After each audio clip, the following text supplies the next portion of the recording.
এই ভালো করে ধর, আমি ওর ভাতারে ফোন দিই। কিভাবে ধরিস? হ্যাঁ, ভালো করে ধর।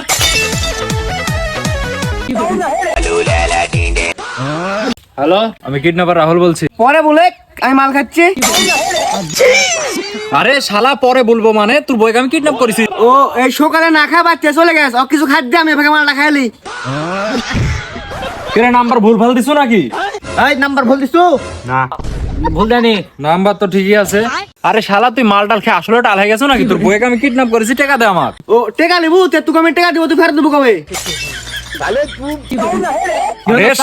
আরে শালা আমি তোর থেকে ঋণ নিচ্ছি নাকি? তোকে আবার টাকা ফেরত দেবো? আমি কিডন্যাপার রাহুল বলছি, আমাকে টাকা দিবি, নাহলে তোর বউকে আমি ভস মেরে দেবো। রে বাইরে দিছো নাকি সত্যি? তো স্যার ঢুকানি তো ধান নাই। ভালো করেছো, মরে গেলে তো উল্টে কেস খাই কেন নি? একদিন কিডন্যাপ করে আবার। কেরে আমার ব্যাগ মার দিল নাকি? না না মরেনি, শরীর ধান নাই, ডব খেয়ে ঘুরে আইছে। এখন আমি খুশিতে মাথা ঘুরে কেন নেই?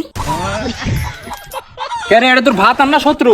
ভাত আরে তা ছিল, মনে তো হচ্ছে না। কেরে আমি যাওয়ার ভাত তোর সন্দেহ হচ্ছে নাকি? হ্যাঁ, একটু সাইডে যা। এবার বলে আমার তো একটা বউ, একটা গার্লফ্রেন্ড আছে আমার, আবার বলিস না। এত কাহিনী শুনতে যাচ্ছি না। তোর বই যদি বাঁচার চাইস তাড়াতাড়ি 5 লাখ টাকা দে। তুই তো সাইডে আসো, তুই আগে আমার বইয়ের কাছে আয়।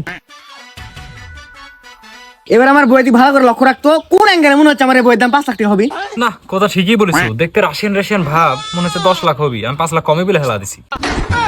তুই 10 লাখ টাকা দেবে, সাথে আমাকে 5 লাখ দিস।